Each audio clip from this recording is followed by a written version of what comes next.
Selamat malam Ibu Purna Hmm.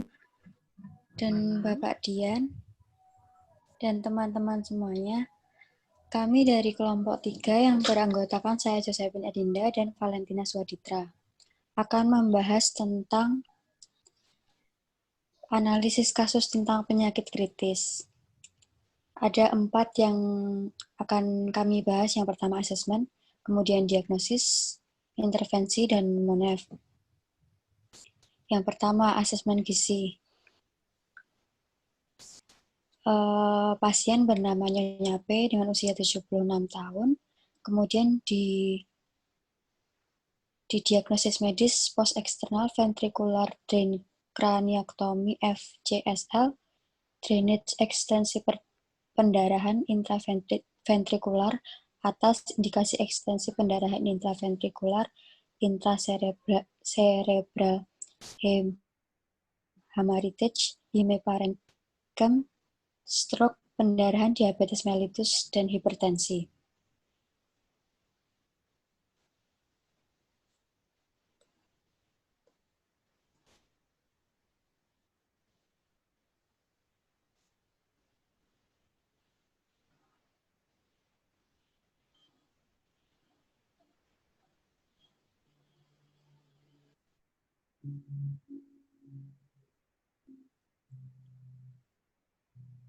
Kemudian riwayat kesehatannya, penyakit dahulu, DM, hipertensi tidak terkontrol, kedua mata buta sejak usia 50 tahun karena penyempitan saraf mata sejak lahir. Penyakit sekarang, stroke pendarahan, dilakukan EVD. Penyakit keluarga, hipertensi, jantung, dan asma. Penyakit belum masuk ya? Apa, Pak? Share screen-mu kayaknya masih mati. Oh iya, masih di 4 pembahasan Jo, belum ganti. Hah? PPT-mu di kami itu masih yang pas asesmen, diagnosis, intervensi, monef. Itu masih di situ. Oh ya, bentar. Kok punya aku udah jalan? Udah belum? Asesmen gizi. Riwayat personal. Riwayat kesehatan. Penyakit terdahulu, diabetes mellitus, hati tidak terkontrol, kedua mata buta sejak usia 50 tahun, karena penyempitan saraf mata sejak lahir. Kemudian penyakit sekarang, stroke pendarahan, dan dilakukan EVD. Penyakit keluarga, hipertensi, jantung, dan asma. Penyakit kronis, DM sejak usia 50 tahun, dan HT sejak masih muda. Hipertensi sejak masih muda. Pengobatan dilakukan setiap hari minum obat paket penyakit DM dan hipertensi dengan frekuensi 1 kali sehari. Kemudian perubahan berat badan bertambah dalam kurun waktu 6 bulan. Kemudian riwayat sosialnya, pekerjaannya sebagai ibu rumah tangga, riwayat makannya makan pokok nasi 2 kali sehari, sarapan susu diabetasol dengan biskuit atau roti, lauk hewani, daging sapi 4 kali per minggu, daging ayam, dan telur. Telur hampir setiap hari, lauk nabati tahu 2 kali sehari. Sayuran hanya mengonsumsi bayam dan kangkung, buah, pisang gepok, rebus. Minumnya air putih 4-5 gelas. Kemudian riwayat makannya, asupan oral dibandingkan dengan kebutuhan itu, pasien memiliki riwayat asupan recall 24 jam dengan kategori lemak dan karbohidrat baik, kemudian sedangkan energi dengan protein masuk kategori yang kurang, dilihat dari kecukupannya yang kurang dari 80%. Kemudian standar pembanding yang pertama, estimasi kebutuhan energi, totalnya 1324,08 kilokalori, lemaknya 35% dari total kebutuhan energi yaitu 51,5 gram, kemudian estimasi kebutuhan proteinnya 20% dari total kebutuhan energi, yaitu 66,2 gram, kemudian kebutuhan karbohidrat 45% dari total kebutuhan energi, yaitu 148,96 gram. Kemudian estimasi kebutuhan cairannya 35 mili per kilogram berat badan, yaitu totalnya 1995 mili. Kemudian antropometrinya memiliki status gizi obesitas, yaitu 31,16, dilihat dari indikator BB dan TB. Kemudian berat badan idealnya 52 kilo dan berat badan adjustednya 57 kilo. Dari biokimia itu, pasien memiliki riwayat pemeriksaan dengan nilai tinggi pada beberapa kategori, yaitu monosit dan gula darah sewaktu, serta nilai rendah pada beberapa kategori yaitu Hb, hematokrit, eritrosit, basofil, limfosit, albumin, dan natrium.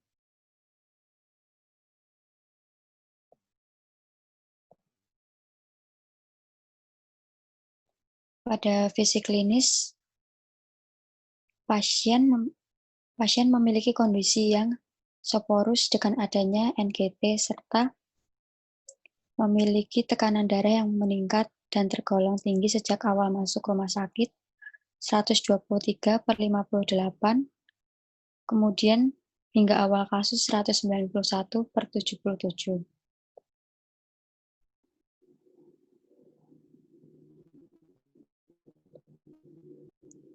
Asupan zat gizinya, hasil recall 24 jam di rumah sakit, itu diberikan diet sonde nutrien diabetik 4 kali pemberian, 1 kali pemberiannya 250 kilokalori. Dibandingkan dengan kebutuhannya, pasien memiliki asupan karbohidrat yang baik, sedangkan energi, protein, dan lemak kurang dari kebutuhan, yaitu 80%. Dilakukan pemeriksaan penunjang yang pertama CT scan, kemudian pemeriksaan servikal, dan pemeriksaan MSCT kepala. Terapi medisnya diberikan klonidin untuk menurunkan tekanan darah atau antihipertensinya, Valesco untuk pengobatan hipertensi gagal jantung pada pasien yang intoleransi terhadap ACE inhibitor pasca infark miokard. Kemudian yang kedua itu diagnosisnya. Yang pertama NI 2.3 itu kekurangan asupan enteral berkaitan dengan peningkatan kebutuhan zat gizi untuk penyembuhan luka dan multiple fraktur ditandai dengan asupan recall 24 jam yang kurang dari 80%. Hasil pemeriksaan penunjang atau CT scan dan nilai leukosit yang tinggi. Kemudian yang kedua NE 5.4. Penurunan kebutuhan zat gizi karbohidrat sederhana berkaitan dengan gangguan endokrin ditandai dengan GDS tinggi dan adanya diabetes mellitus. Yang ketiga, NC 1.1. Kesulitan menelan berkaitan dengan gangguan kesadaran atau patofisiologi stroke ditandai dengan pasien terpasang NGT, intake makan enteral menurun, kurang dari kebutuhan. Yang keempat, NI 5.1. Peningkatan kebutuhan protein berkaitan dengan adanya pendarahan atau stroke ditandai dengan hasil CT scan, diagnosis medis, serta Hb dan albumin yang rendah.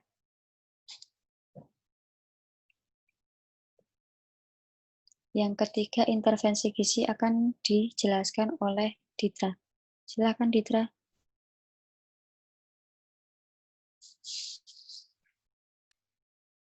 Bentar, Ditra tadi baru join.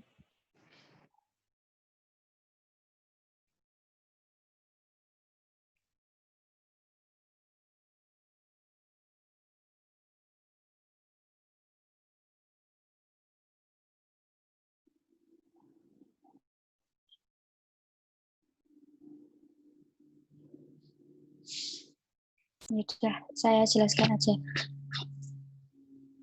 Intervensi gizi, diet DM tinggi protein. Kemudian tujuannya pemberian makanan sesuai kebutuhan dan daya terima pasien. Bentuk cair rotenya NGT. Implementasi diet DM dengan 1.300 kilokalori dan 66 gram protein. enteral 1200 kilokalori plus parenteral KN3A 1000 cc atau 108 kilokalori.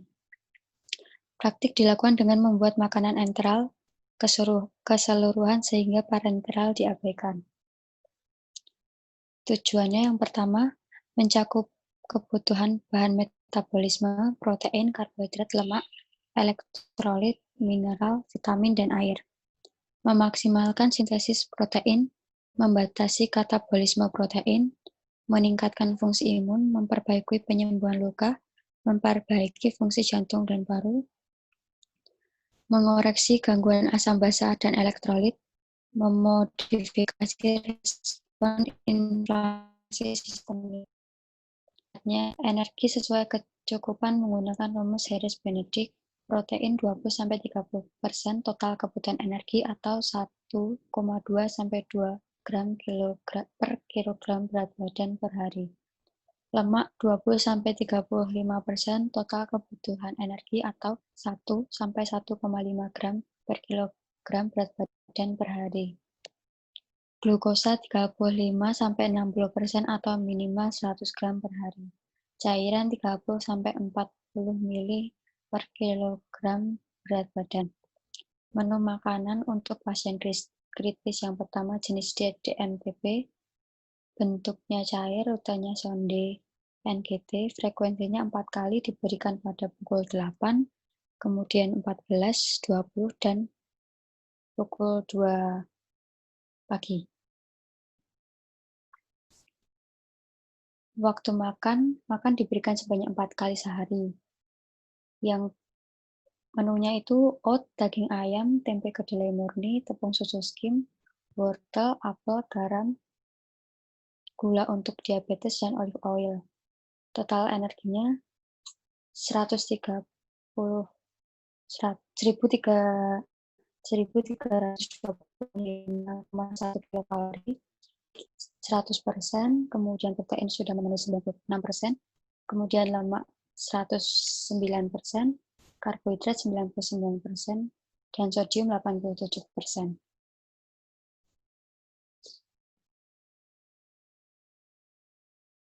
Kemudian MONEF.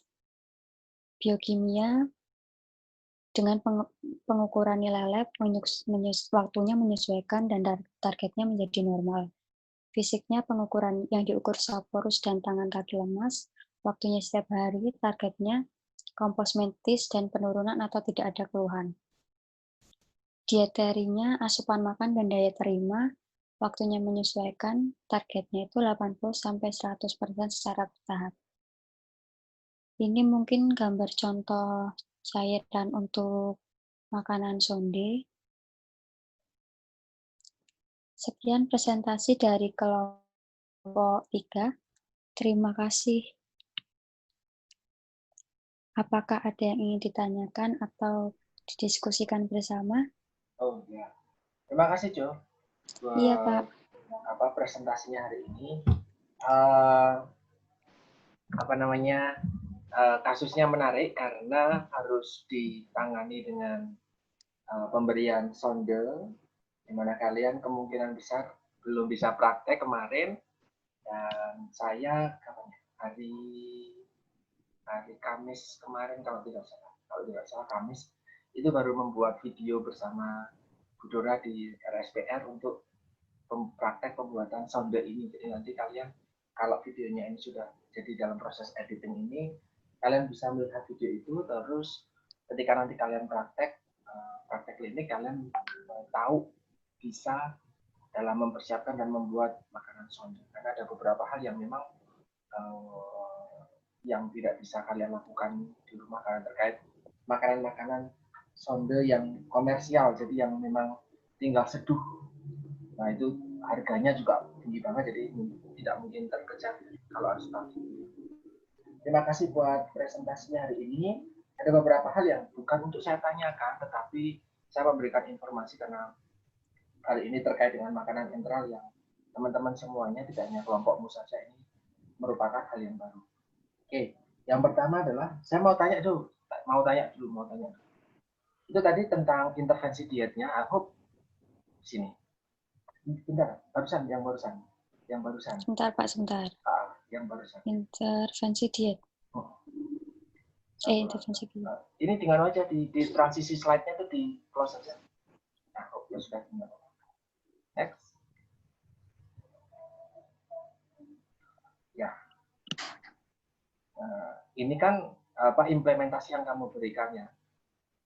Di sini kamu di MTP, karena dia soporus, nggak bisa ngapa-ngapain, ada kranial, ada cedera kepala, maka pemberian makanannya bentuknya cair.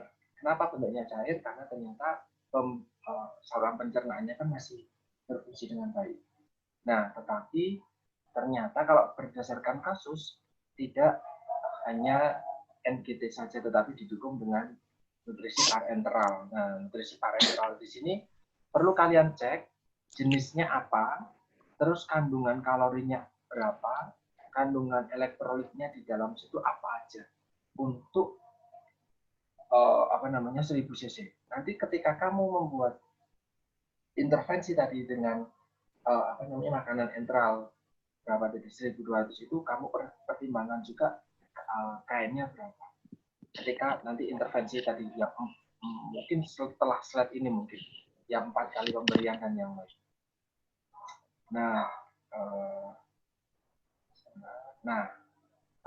Kembali lagi dulu, saya mau sampaikan tadi di sini. Praktek dilakukan dengan membuat makanan enteral sehingga parenteral diaplikasikan. Ya, untuk prakteknya kalian masih menggunakan enteral karena nanti parenteral itu ranahnya teman-teman SPGK. Tetapi konten kalori dari parenteral itu harus kalian pertimbangkan dalam menyusun makanan enteralnya mau berapa kalori. Nah, itulah nanti yang akan ada di tahap koordinasi antar tenaga medis. Jadi biar parenteralnya berapa, apa, terus kalorinya berapa. Nanti tinggal kalian bisa menyusun. 1200 ya. Saya catat dulu 1200. Oke, next tuh.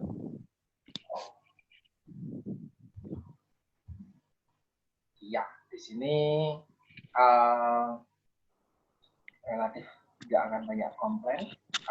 Sudah coba itu. Coba next satu lagi.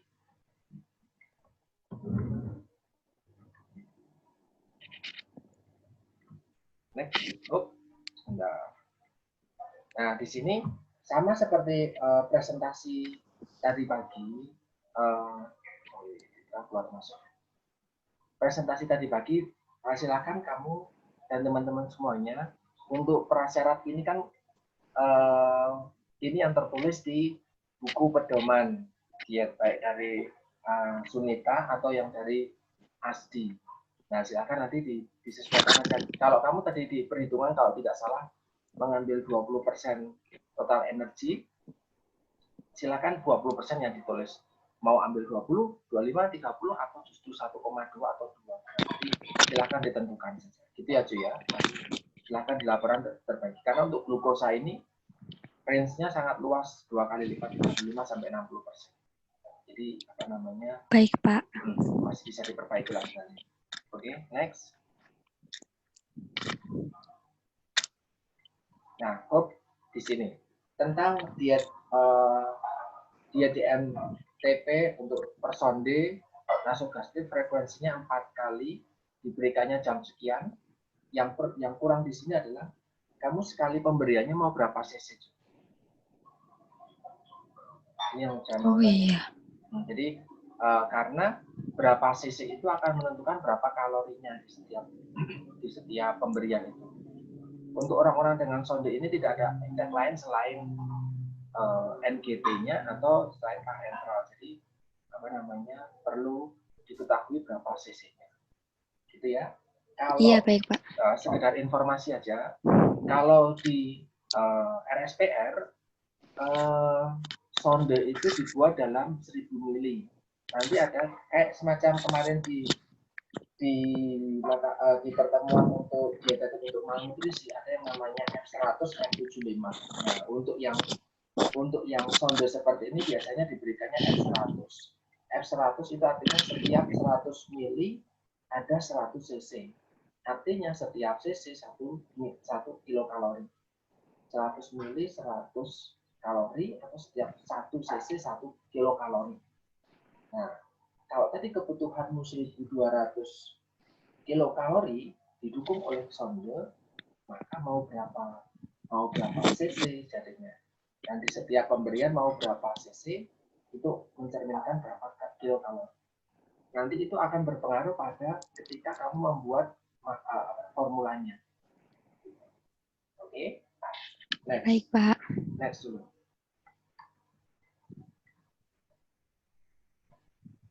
Ya, di sini dulu. Di sini disebutkan bahwa makanan diberikan sebanyak 4 kali sehari. Terus nanti tinggal berapa gitu ya tadi jamnya. Jadi waktu makannya di bagian di kolom waktu makan. Aku bisa sambil coret-coret. Nah, di bawah 4 kali sehari nanti kamu tuliskan jam berapa, terus setiap pemberian itu berapa cc tadi. Dan golongan makanan dan menunya ini coba saya cek dulu.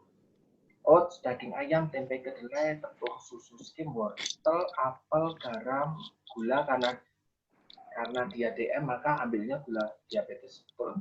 Terus sama olive oil betul. Ini kalau Jojo dan Ditra mencari di literatur untuk pembuatan makanan sonde. Pembuatannya bahan makanannya seperti ini teman-teman semua. Tetapi ketika nanti teman-teman berpraktek di Pantirape, untuk makanan pokoknya ini tidak menggunakan oats karena itu tidak masuk ke dalam pembiayaan. Itu agak sedikit susah kalau dengan oats. Maka kalau di Pantirape kita akan menggunakan nasi tim, gitu ya. Nasi tim untuk pengganti oats-nya. Ini menggunakan nasi tim. Terus untuk lauk hewaninya itu kemarin bukan menggunakan daging. Jadi tidak ada daging kalau nggak salah kemarin. Telur. Jadi adanya telur. Adanya telur. Jadi penggantinya. Oh ini sudah ada Bu Dora. Jadi nasi tim terus sama telur, terus ke tempe kedelai betul yang sudah nanti dikukus dulu. Diganti dulu. Berikutnya tepung susu skim ya, kecuali kalau dia intoleran laktosa. Ditambah wortel yang dikukus dulu, terus nanti digabungkan, ditambah apel yang di blending dulu, garam sedikit sekali, terus gula untuk diabetes kalau pasien kritisnya ada gula, tetapi kalau pasiennya tidak ada gula bisa digantikan dengan gula. Tidak ada diabetes bisa digantikan dengan gula. Terus ditambahkan dengan olive oil. Kemarin ketika saya dan Ibu Dora membuat video, itu juga di Pantirape ditambahkan dengan kacang hijau. Dan untuk mencampur semuanya ini, ditambahkan air dari kacang hijaunya. Nah, ini yang mungkin belum tertulis di menunya yang Jojo dan Ditra buat. Di sini belum ada sesuatu yang mencampurkan semuanya, karena makanan ini kan bentuknya cair. Tetapi belum ada airnya di sini, air dalam tanda kutip. Nah, jadi nanti ditambahkan sesuatu yang bentuknya cair. Nah, kalau di Pantirape sesuatu yang bentuknya cair tadi adalah air rebusan kacang hijau. Jadi kacang hijaunya masuk ke sini, terus air rebusannya itu dijadikan sebagai media untuk mencampurkan semuanya. Terus kalau di sini hitung-hitungan yang kamu buat 1.300 dengan tadi kebutuhan yang seharusnya tadi adalah kalau tidak salah 1.200 kilokalori. Nah, nanti perlu perlu disesuaikan. Itu next.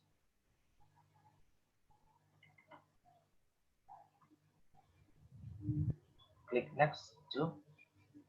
Loh, hilang. Wah.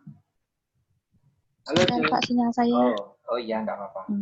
Nah, itu tadi sambil nunggu kamu presentasinya muncul, itu yang saya ingin sampaikan, nggak cuma buat Jojo dan Ditra terkait kasus ini, tapi juga untuk teman-teman semuanya, karena nanti ketika kalian menghadapi pasien kritis di ICCU dan IMC, ICU, IMC, dan ICCU, itu kalian akan banyak sekali menemukan pasien-pasien yang tidak sadar dan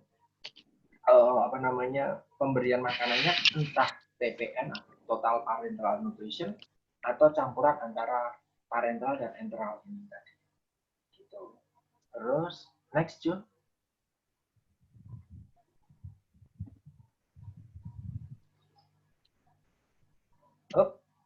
Oke, ini tadi pemberiannya. Oke, tadi sudah saya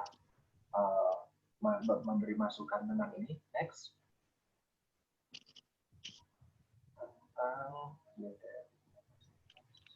Next lagi.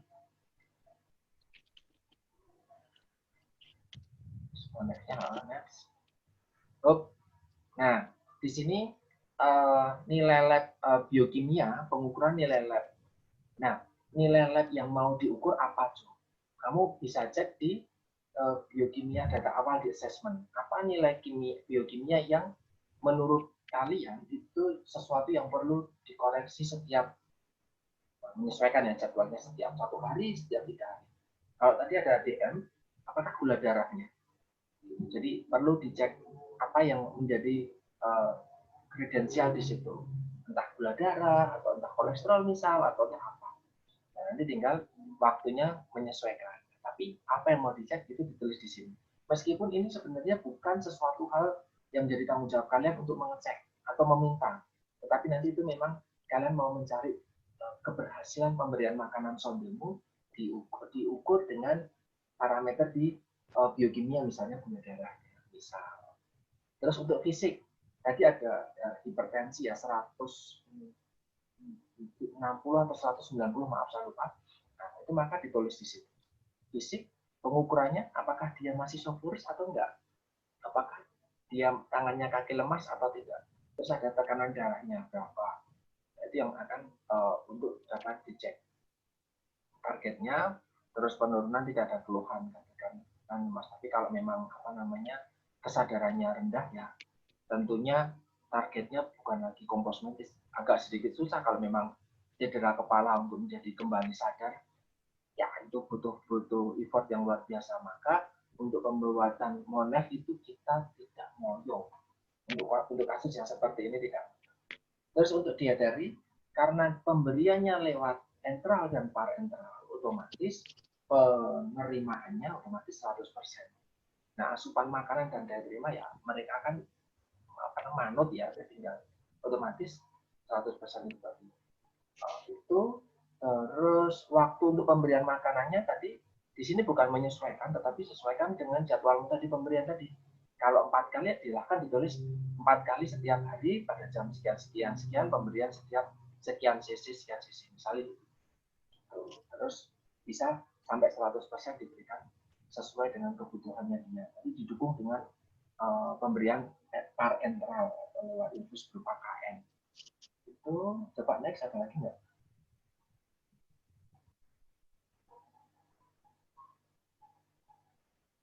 Oke, ini contohnya ya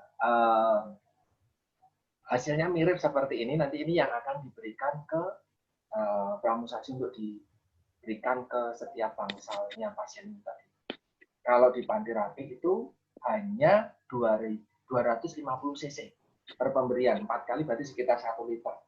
Nanti pembuatannya itu juga akan mengarah ke 1 liter. Jadi ketika pembuatan makanan enteral itu nanti dengan bahan-bahan tadi, telur, air kacang hijau, nasi tim, terus apel, terus ini itu diukur kembali, disaring, dicampur, disaring 2 kali, terus diukur kembali dengan gelas ukur.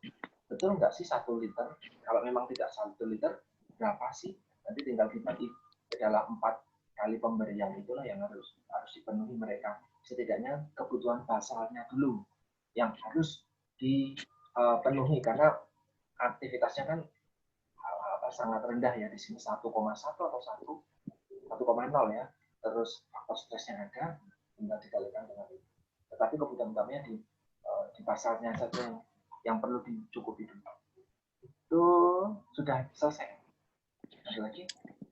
Oke. Iya Pak, sudah. Dari saya itu, Jo, mohon Ibu Dora memberikan masukan untuk kasus ini Bu Dora, karena teman-teman menjadi sesuatu yang baru. Kemarin kita baru selesai membuat videonya. Monggo Bu Dora. Ya, terima kasih. Halo. Baik, Ibu. Kedengaran nggak suara Ibu? Terdengar kok, Bu. Oh, terdengar ya. Baik, Dengar, terima kasih Bu. Pak Dian. Ini kelompoknya Jose sama Citra. Jose sama Citra ya. Jojo, Bu. Oh, Jojo sama Citra Iya. ya. Terima kasih. Ini kasusnya yang pernah kita bicarakan pada waktu di kelas itu kan dengan stroke atau beda kasus? Iya, Bu. Sama ya kasusnya? Sama, Bu. Oh ya, baik. Jadi kalau tadi memang Ibu terlambat, maaf. Tambah sedikit tuh, Mak. Tadi saya lihat di perhitung, coba dari awal. Tadi perhitungannya sepertinya benar ya. Dulu 1.200 ya. 1.200, terus yang tadi sudah banyak. Coba di awal tadi. Ibu cuma pengen melihat dari benang merahnya tadi.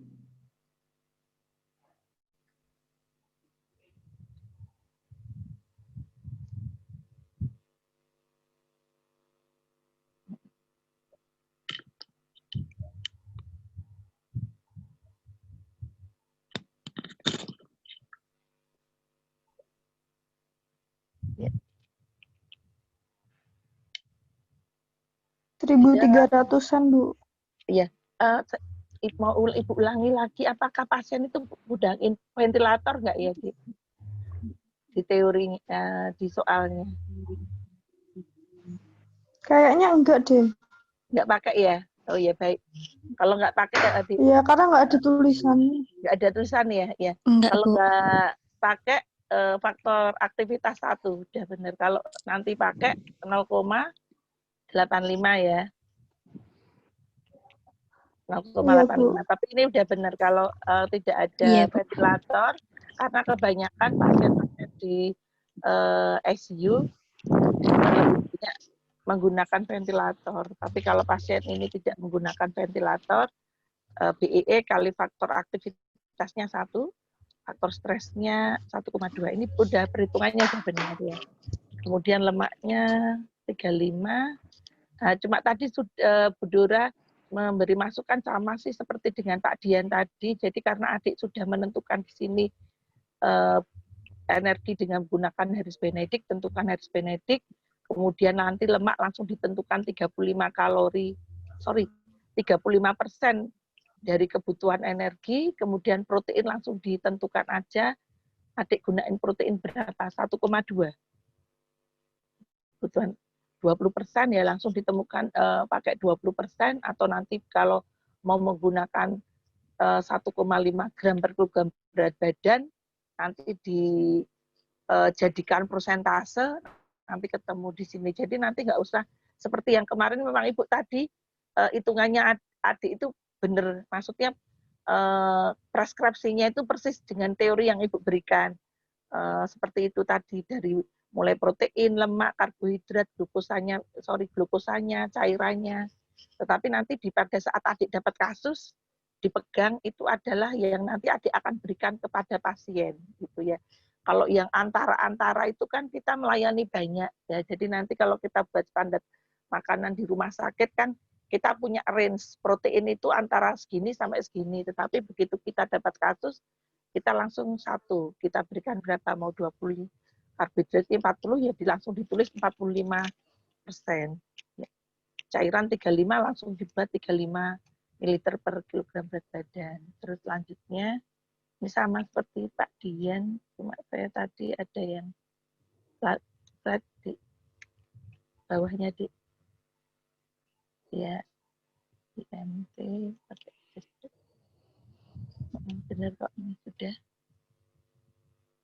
Selanjutnya di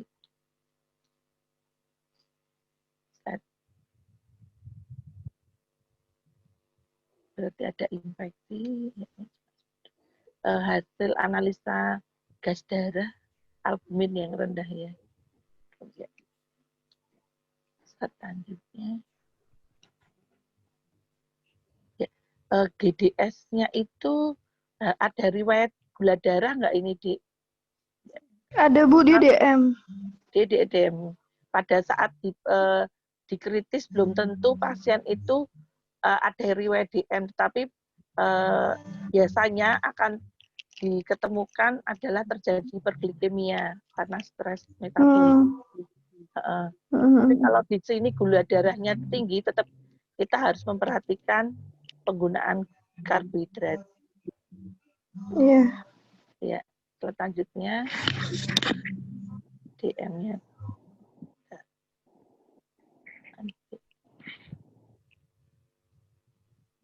Ya, selanjutnya ini sudah benar.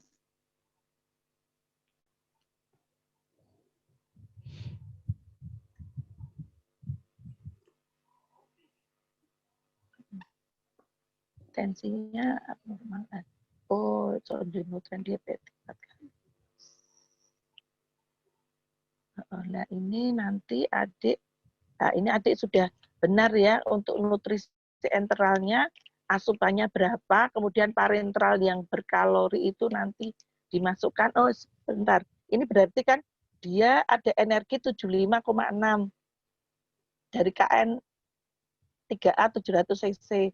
Kemudian karbohidratnya ini dia kan KNEN 3A itu dari sorbitol. Sorbitol itu dari karbohidrat. Jadi ini nanti 75,6 dibagi 4 nanti ketemu karbohidrat, Dik. Jadi karbohidratnya ada tambahan di sini. Ya. 75,6 bagi 4, Bu. Apa? Iya kan 4 kalori per gram. Ini kan 75,6 itu energinya dalam 700 cc. Ya toh? Dalam 700 cc. Iya. Padahal itu kandungannya kan mengandung sorbitol. Nah, sorbitol kan jenis dari karbohidrat. Jadi nanti ini karbohidratnya berapa? 75,6 itu dibagi 4, ketemu gram karbohidrat. Jadi dia memberikan kontribusi karbohidrat. Sebetulnya awalnya ngitungnya parentral ini adalah dari karbohidrat. Kemudian habis itu dikalikan 4. Iya. 4. Iya. Iya. Jadi nanti ini karbohidratnya ditambah ya, Dik ya. Ditambah ya, Ibu. 75,6 dibagi 4 itu berapa ketemu gram karbohidrat. Nambah sedikit asupan karbohidrat. Ya. Terus nanti di total, habis itu, ini total asupan itu diisi. Total asupan dari enteral dibagi parentral. Jadi 937,5 ditambah 75,6 ketemulah asupan enteral dan parentral. Kemudian nanti setelah enteral parentral ketemu, nanti dibagi dengan kebutuhan. Kebutuhanmu ini totalmu ketemu 70,8% itu kamu dapatkan dari mana? Itu diketahui nggak sih, Bu? Apa? Oh, kayaknya diketahui atau soalnya diketahui ya. Sorry, Kak, Bu Dora lupa. Itu soalnya sudah diketahui ya. Sudah. Antara diketahui atau udah dikerjain, tapi saya lupa nyatet yang atas ya, Bu. Ya udah, nanti kalau misalkan diketahui, Ibu ngasih masukan aja. Entah soalnya itu sudah langsung prosentase, tapi intinya adik sudah tahu ya. Nanti kalau adik ngerekol asupan di rumah sakit, itu jangan lupa asupan enteralnya itu sama parentral yang berkalori. Asupan parentral yang berkalori adik harus tahu ada tutofusin, ada kalbamin, kemudian KNMG3, dextrose, macam-macam ya. Nah, itu nanti dipilih kan ada yang tidak berkalori seperti ringen laktat, NaCl, itu tidak berkalori. Nah, nanti nggak usah dimasukkan, tapi kalau yang berkalori dimasukkan. Jadi nanti digabung antara enteral dan parentral. Bu Dora apa sudah pernah memberikan catatan parentral tidak ya? Udah Ibu beri? Ada, Ibu. Sudah pernah Bu. Ibu fotokopikan? Enteral parentral, iya. Udah. Oh ya, enteral parentral sudah ya. Nah, itu nanti kan ada Dik, misalkan dalam Sudah. 500 cc itu KNMG3 berapa energi, protein, lemak, karbohidrat. Nah, nanti itu untuk memudahkan adik-adik kalau melihat monef asupan atau ngerekol untuk asupan. Nah, nanti setelah ketemu, nanti dibanding dengan kebutuhan. Terus ketemu persentase interpretasinya itu. Ya, paham nggak ini, Dik? Ya, Ibu. Ya. Paham. Paham, Bu. Ya, di bawah. Sudah. Ini kurang-kurang.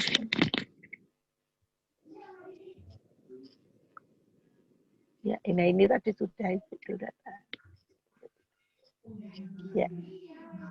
Ya, ini diagnosa gizinya, Dek.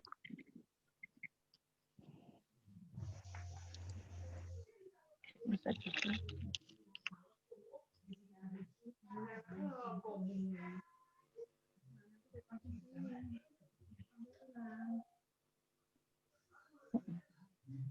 Ini sepertinya sudah kok kita sudah bahas bareng ini. Sudah benar? Iya, Ibu, sudah.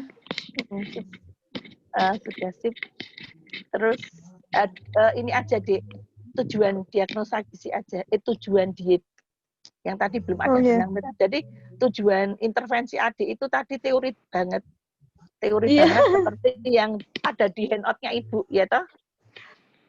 Itu nanti adik sebetulnya kalau dapat kasus nanti bukan aja menjawab misalkan tadi penurunan kebutuhan, adik memberikan makanan rendah karbohidrat untuk mengontrol kadar gula darah, kayak gitu aja sesuai dengan problem.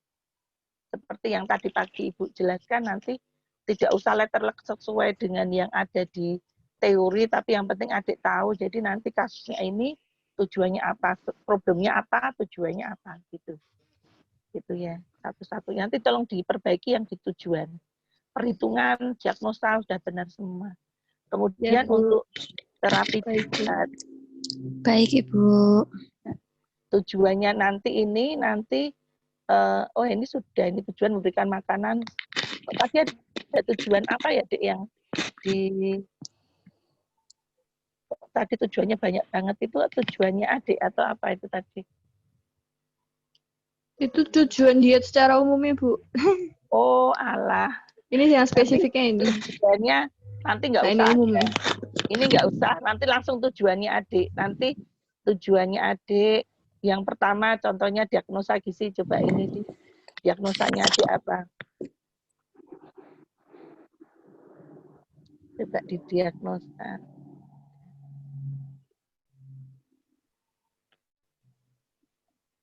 Di atas diagnosanya, ya diagnosa.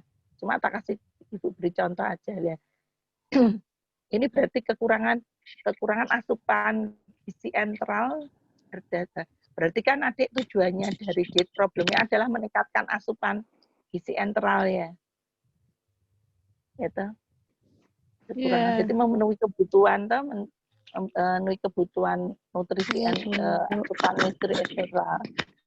Kemudian membantu ya tadi memberikan makanan yang rendah karbohidrat untuk membantu mengendalikan kadar gula darah atau membantu mengontrol kadar gula darah melalui makanan. Karena tujuan dari ahli gizi kita kan sebetulnya dari makanan, memberikan terapi tapi dari makanan, membantu mengendalikan kadar gula darah melalui makanan. Kemudian yang kesulitan menelan tadi sudah benar, membantu memberikan makanan untuk sesuai dengan daya terima makan pasien. Memberikan makanan tinggi protein untuk apa?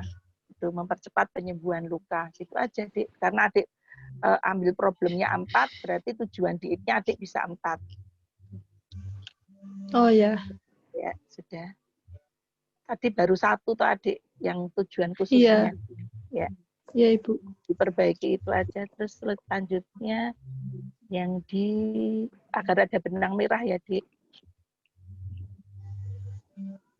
Berarti DM, TP, ini sudah enteralnya berarti DM-nya 1.300, tapi enteralnya kan 1.200 parenteralnya ini sudah benar. Terus yang di menu tadi Ibu Dura hanya lihat di menunya. Tapi itu yang dipraktekkan tuh tidak dengan parenteral, Ibu. Jadi di Kan total 1.200. semuanya. Heeh. 1.300. Iya. Terus kalau di 1.200 ya. Nanti adik di sini, walaupun Ibu tahu adik kan sudah nulis di resepnya. Tetapi nanti kalau buat menunya di sini ditulis aja, Dik. Misalkan memang kita nggak pakai oat. Tetapi memang Oh adik ya. nanti harus dilihat prinsip syarat diet untuk makanan cair. Kalau untuk makanan cair, cari yang rendah residu atau sedikit meninggalkan sisa. Kalau oat itu kan seratnya banyak atau enggak, Dik? Kalau bubur banyak, sebaiknya kalau Ibu lihat di teori-teori yang di buku penuntun itu tidak ada menyebutkan oat. Kalau biasanya untuk Mediterania atau untuk penurun diet yang makanan biasa oral itu nggak apa-apa, tapi kalau yang untuk membuat makanan cair lebih bagus mendingan adik pakai yang tepung aja, kayak tepung beras, tepung maizena yang udah kalau misalkan semua itu bisa larut semua gitu loh. Kalau oat nanti banyak serat juga ya, serat nasi tim kayak gitu. Kalau di rumah sakit kita pakai nasi tim kalau untuk langsung. Jadi ada 2 macam cara nanti kalau seperti Pak Dian kemarin bersama-sama. Ada 2 macam cara, ada yang dimasak sendiri, ada yang sudah dipersiapkan tinggal nanti blender gitu. Jadi kalau yang kita masak, kita bisa pakai tepung beras, bisa pakai tepung maizena tergantung dietnya. Kalau cara dengan di blender kita menggunakan nasi tim. Kemudian nanti daging ayam sebetulnya nggak apa-apa. Kalau di teori bisa pakai daging sapi, biasanya digiling. Kan itu kalau halus bisa ya.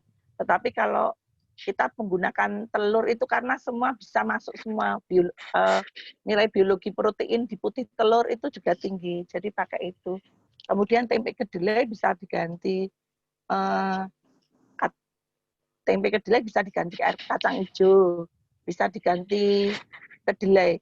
Nanti cari kacang kedelai yang udah larut gitu. Tepung susu skim bisa, tapi nanti kalau tidak tahan susu kita ganti menjadi putih telur. Nanti bisa diganti wortel bisa diganti labu kuning, kayak gitu variasinya. Gitu. Tapi menu yang di rumah sakit kita gunakan kalau menu yang di blender dimasak itu kita pakai wortel, kalau yang di blender kita gunakan apel. Gitu. Kemudian nanti kalau adik total di sini 1.300, padahal nanti harus diperhatikan cairannya juga. Ini kemarin adik jadi praktek sendiri masak atau enggak? Enggak itu? Ini hanya teori, enggak praktek memasak cair. Teori saja, Bu. Iya, Tidak Bu. jadi. Diganti jadi. makalah kemarin. Oh, diganti Iya. makalah. Oh, baik. Nanti soalnya kalau adik coba pakai ini kan ini 1.300. Berarti kalau nanti adik gunakan airnya 1.000, berarti harus dilihat densitasnya. Kalau densitasnya kan harus yang ideal sih 1 cc 1 kilokalori. Berarti nanti airnya yang adik dapatkan nanti seharusnya juga sekitar 1.300-an ini. Kalau nanti adik cuma 1.000 nanti 1 cc 1,3 kilokalori nanti. Jadi agak kental. Kalau pada pasien dengan gagal ginjal tidak masalah sih sebetulnya. Kalau di teori paling kental bisa 1 cc 1,5 kilokalori. Kalau itu adalah nutrisi parenteral pabrikan. Tapi kalau kita buat sendiri itu lebih idealnya 1 cc 1 kilokalori. Jadi misalkan kita membuat 1.000 cc, isinya kalori itu adalah 1.000 kalori. 1.000 kalori sama dengan 1.000 cc jadinya. Itu lebih ideal, biar nggak kental. Ya, itu ya. Dan nanti kalau ada video itu, adik akan mudah untuk belajar. Dan 1 kali pemberian, itu kita berikan 250 cc, karena kita bolus ya. Bukan yang seperti drip pelan-pelan itu, kita masih menggunakan sistem itu. Jadi 1 kali teorinya adalah 250 cc, karena nanti kemampuan di lambung kan terbatas ya. Itu masih dikasih air juga masihan. Jadi kalau di SU kita paling banter kita bisa memberikan 1000 kalori itu sudah bagus. Yang penting 80% dari kebutuhan energi kita terpenuhi. Gitu. Jadi kalau 1.200, 80%-nya kan 1.000 dengan 4 kali pemberian itu masih bisa masuk ya.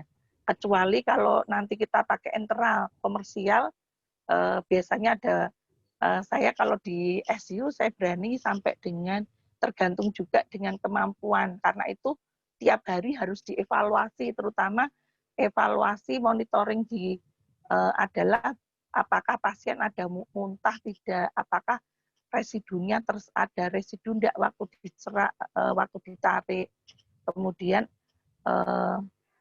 ada muntah, kemudian ada diare tidak. Jadi memang untuk pemberian sonde ini di SU untuk monitoring adalah tiap hari.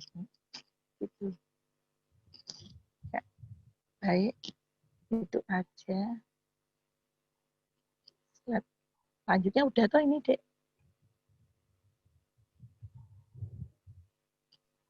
Sampun, Ibu. Sampun, nggih. Oh, sodium oh ya. Ini ada. Sudah, Bu. Sodiumnya pakai sudah. Ya, dan nanti kalau bagus lagi Adik cek adalah kalau di sonde itu selain energi, protein, lemak, karbohidrat, sodium adalah kolesterol, karena kolesterol dan urin. Kalau standarnya urinnya juga harus turun dan kolesterolnya juga harusnya rendah. Kalau untuk membuat sonde buat ini karena Adik kan sondenya juga untuk pasien stroke toh ya, Dik. Iya. Jadi nanti baiknya juga dianalisa Dik, kolesterolnya berapa gitu. Dianalisa gizinya itu. Baik, Ibu. Itu. Ya, terima kasih banyak. Selamat. Terima kasih juga, Ibu. Saya kembalikan ke Pak Dian. Terima kasih Bu Dora atas masukannya. Teman. Ini saya kelupaan satu adalah kalau menggunakan nasi tim, telur, tempe kedelai murni itu berapa gram? Oh iya, itu. Oh iya, nanti kalau satu kali pemberian, kalau nasi tim itu 40 gram atau setara dengan 2 sendok makan. Kemudian kalau untuk yang cara di blend bukan, jadi ada dua atau ada yang caranya di blender. Kalau di blender kita sudah siapkan nasi tim itu 40 gram, 2 sendok makan. Kemudian kita tidak menggunakan telur, tapi kita ganti dengan tepung susu skim sekitar 15 gram atau 3 sendok makan peres.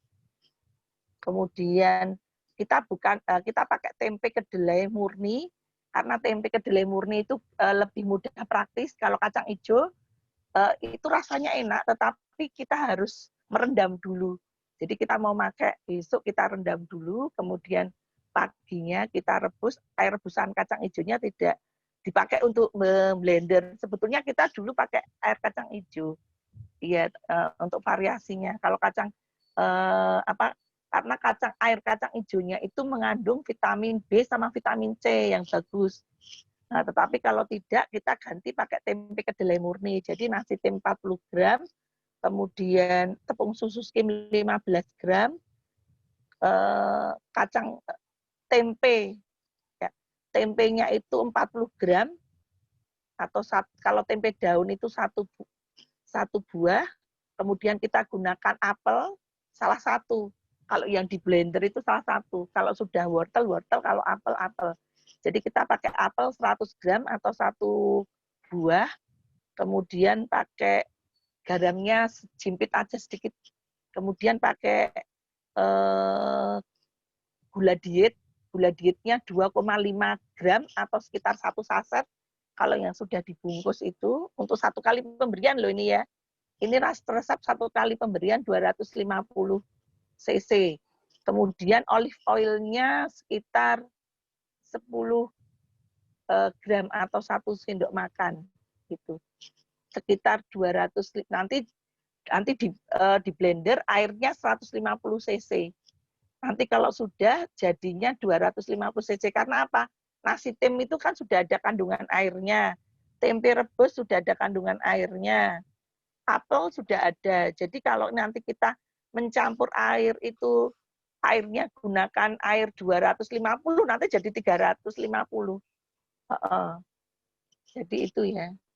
Nasi tim 40, tepung suskim 15. Baik, Ibu. Ya, sudah jelas semua ya. Nanti air yang untuk memblender 150, kemudian di blender halus, saringnya jangan lupa 2 kali penyaringan. Itu resepnya. Itu. Pak Dian. Ya, matur nuwun Bu Dora. Mungkin kalau memang masih agak bingung bagaimana cara membuatnya, besok tinggal tunggu videonya proses diedit. Saya yakin itu sangat bermanfaat buat teman-teman. Termasuk itu bisa dipraktekkan juga di rumah. Kalau ada rekan atau apapun yang membutuhkan makanan entera. Matur nuwun Bu Dora. Berikutnya Bu Purna. Monggo Bu Purna, ada sesuatu hal yang ingin disampaikan terkait kasus yang Citra dan Jojo paparkan malam hari ini. Monggo Bu Purna. Ini kayaknya saya malah ikut kuliahnya Bu Dora ya. Artinya begini, mohon maaf saya tidak bisa memberi banyak masukan karena memang dari kompetensi saya tidak kompeten untuk makanan enteral ini.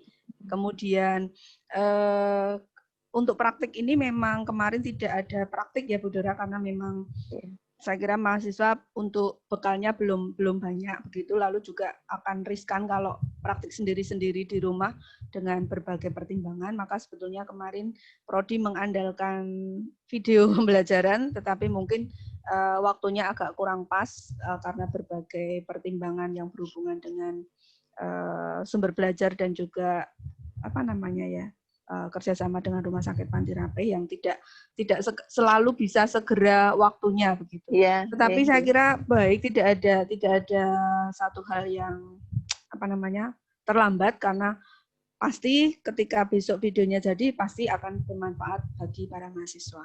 Lalu kemarin kalau tidak salah, bagian saya kan lebih dari aspek kuliner, pemilihan bahan begitu. Nah, ini nampaknya untuk kulinernya kan hampir tidak ada, gitu. Artinya tidak ada seni kulinernya karena apapun bahannya kan dicampur jadi satu sampai mungkin bentuknya seperti itu, sehingga saya tidak bisa memberi banyak masukan.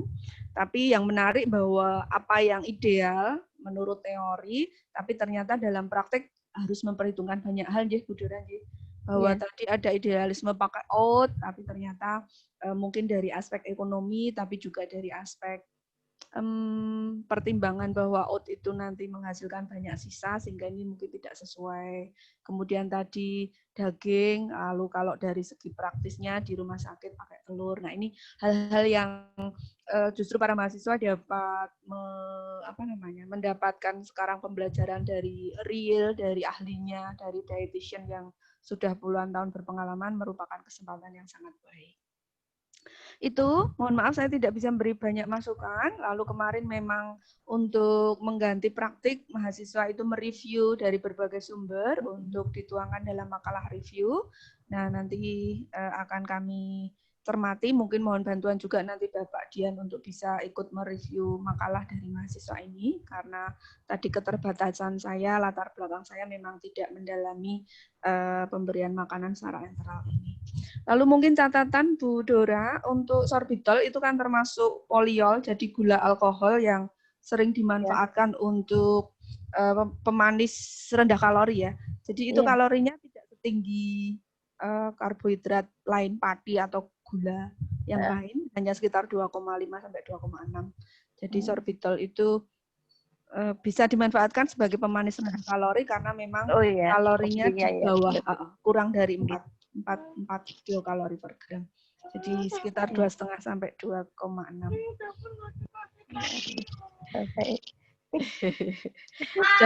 Sudah minta kelon itu juniornya. Sini ikut kuliah sini, Dek. Wah, itu ada tehnya itu. Ya, Bu. saya kira Sejak itu. pandemi. Ya, terima kasih ya, Bu. Mohon maaf ya para mahasiswa, ini sudah ketemu Iya. ahlinya, jadi mungkin lebih banyak kalian akan belajar banyak dari Bu Dora, praktisi yang tapi dari aspek akademik juga tidak diragukan lagi, pengalamannya sudah sangat banyak. Mungkin mahasiswa perlu ada tambahan atau effort lain untuk mempelajari tentang makanan enteral karena ternyata juga cukup rumit begitu ya, cukup rumit dan perlu sangat eksak menghitungnya karena kondisi pasien yang di apa namanya di terapi diintervensi gizi dengan makanan enteral ini. Mungkin dari saya itu saja. Matur nuwun Pak Dian, Bu Dora. Matur nuwun Ibu Purna dan Ibu Dora. Dari teman-teman di sini 12 teman-teman 2017 ada yang mau bertanya atau tidak terkait dengan kasus ini atau terkait dengan pemberian makanan, dukungan makanan yang non oral. Ada yang mau bertanya mumpung di sini ada Bu Dora dan kasusnya membahas tentang itu. Ditra, Jojo, sesuai kasus ini atau teman-teman yang lain, monggo ada yang mau ditanyakan atau tidak? Ini yuk. Meeting. Halo Davin. Ya, sudah ini. Pripun, ada yang mau bertanya? Jojo, Ditra, atau teman-teman yang lain? Oh iya. Oh iya. Oh iya. Pak Dian. Gimana Bu Pak Dora? Dian. Monggo. Mau nambahkan sedikit. Monggo. Membuat makanan cair itu juga sebetulnya kita perhatikan rasanya juga karena ada makanan pasien itu kan lewat NGT, tetapi suatu saat makanan itu akan dicoba melalui oral. Jadi contohnya tadi dengan menu yang tadi yang sudah ada di rumah sakit itu sebetulnya sudah kita coba juga untuk pasien dan kita pernah juga lewat keluarganya sih uji organoleptiknya lewat teman-teman, biasanya kita coba dulu lewat teman-teman dulu di lingkup ahli gizi, kemudian pengatur boga di ruangan kayak gitu untuk melihat. Terus yang ada lagi yang kemarin saya coba itu bagus juga ikan. Jadi kemarin itu yang karena waktu tuh Pak Dian tidak bisa kita praktekkan, sebetulnya penggunaan putih telur itu bisa diganti dengan ikan. Kalau bagus sih ikan gabus. Tetapi kalau kemarin yang saya praktekkan di rumah sakit, saya pakai ikan nila, adanya ikan nila atau ikan tuna. Terus nanti wortelnya kita pakai labu kuning. Itu rasanya sama kacang hijau. Itu rasanya juga enak. Iya, itu aja Mas tambahannya. Terus makasih ya Bu Purna. Nanti saya cek lagi ya, bener sorbitol itu pemanis dan nanti itu ada kalorinya, energinya berapa, nanti saya cek lagi. Terima kasih Bu Purna. Sami-sami. Terima kasih masukannya. Ya. Oh Bu Dora, untuk ikan itu bisa pakai ikan air tawar, ikan air laut enggak masalah ya? Enggak apa-apa Bu. Kalau kemarin saya nyoba sebetulnya bagus ikan laut toh Bu. Tetapi ikan enggak yang saya pernah ikut jadi responden namanya Bu Susi waktu di UGM itu ngundang master stakeholder. Kita datang kemudian dia ternyata beliaunya buat ikan, tapi ikan apa ya itu soalnya enggak disebutkan, cuma kita icip aja, tapi kita ngira-ngira itu seperti ikan lele apa ya, lele itu ikan gabus apa ikan lele. Lele. Tapi kalau karena saya nggak ada ikan gabus di rumah sakit Panti Rapih, kemarin saya nyoba ikan nila, kemudian tak campur sama kacang hijau, sama ini gunanya apa itu? Proteinnya pakai susu, sama ini labu kuning, iya. Kemudian sama kacang hijau, iya labu kuning. Kemudian lainnya sama sih pakai gula. Nanti kalau nggak ada gula sebetulnya bisa diganti maltodextrin. Cuma kita nggak punya maltodextrin. Sebetulnya bagus daripada gula pasir. Iya.